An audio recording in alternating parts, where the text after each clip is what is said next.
The holographic display flickered in the observation deck of the Terran diplomatic vessel Perseverance, casting an eerie blue glow across Ariana's face. She stood rigid, her fingers gripping the edge of the console as the Galactic Council's final vote tally materialized before her eyes. 2,847 in favor, 3 against, 12 abstentions. Earth was expelled. Jacob moved beside her, his jaw clenched tight enough to crack diamonds. They actually did it, he whispered, disbelief coating every syllable. After everything we've done, everything we've contributed, they fear us, Ariana interrupted, her voice hollow. She turned from the display to face the viewport where the massive station of the Galactic Council hung against the void like a monument to cosmic bureaucracy. They've always feared us. For 2 centuries, humanity had clawed its way from the ashes of near extinction to take its place among the stars. They'd offered their technology, their art, their music. They'd fought beside alien allies against the void swarm in the outer reaches. They'd saved entire civilizations from collapsing stars and plague. And still, it wasn't enough. The charges were as old as humanity's first contact, too aggressive, too unpredictable, too willing to break established protocols. The final straw had been the Terra Nova incident, where Jacob's sister had violated council law by rescuing 40,000 Zelkari refugees from a quarantined planet, defying the non-interference directive. The refugees lived, the council's pride did not. What do we do now? Jacob asked, his hand finding Ariana's shoulder. She straightened, something hardening in her amber eyes. We do what humanity has always done when the universe tells us no.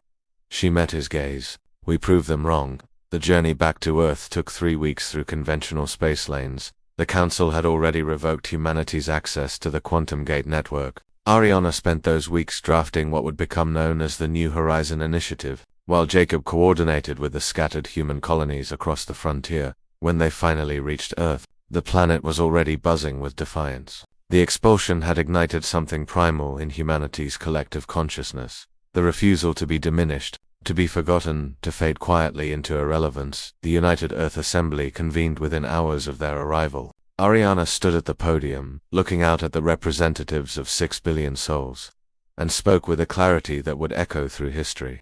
For 200 years, we've played by their rules. We've softened our edges, tempered our nature, apologized for our existence. Today, the galaxy has told us we don't belong. She paused, letting the weight settle. I say we were never meant to belong. We were meant to lead. The assembly erupted, but Ariana raised her hand for silence.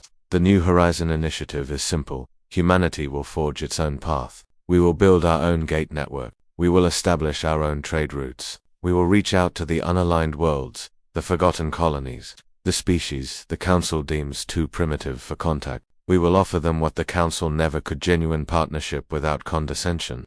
Jacob took the podium next, his technical expertise grounding Ariana's vision in reality. We have the resources. 17 colonies, 400 mining operations. The Prometheus engine prototype is ready for testing. A faster-than-light drive that doesn't rely on their quantum gates. We can reach systems they can't, connect worlds they've ignored.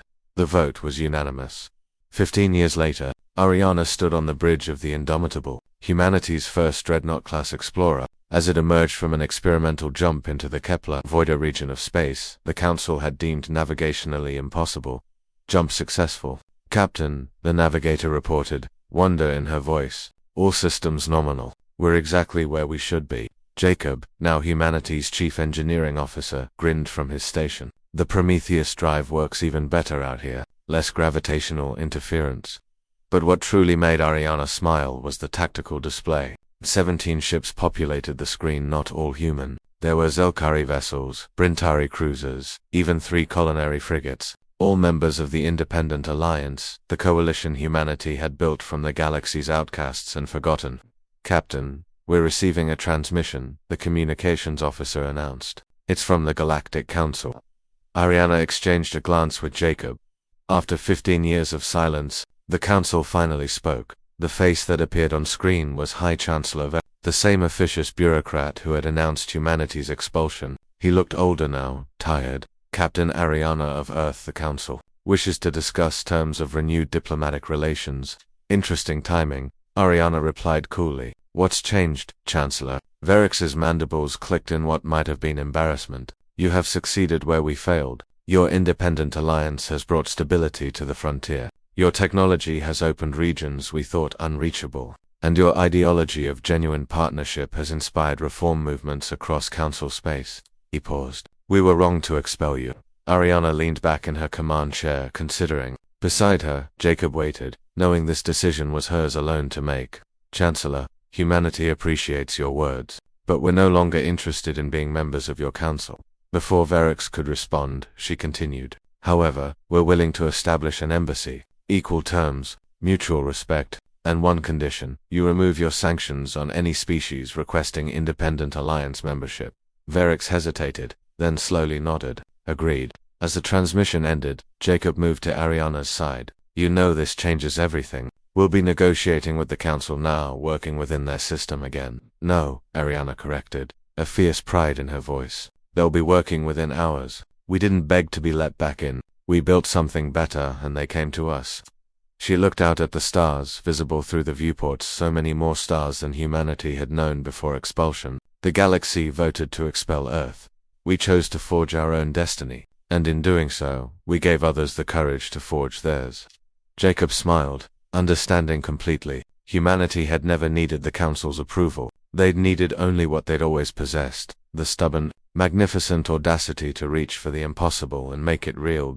In the Kepler void, where navigation was supposed to be impossible, the Indomitable and its fleet prepared for their next jump into the unknown, not as supplicants seeking approval, but as pioneers lighting the way forward. The galaxy had tried to diminish humanity had chosen to become infinite instead.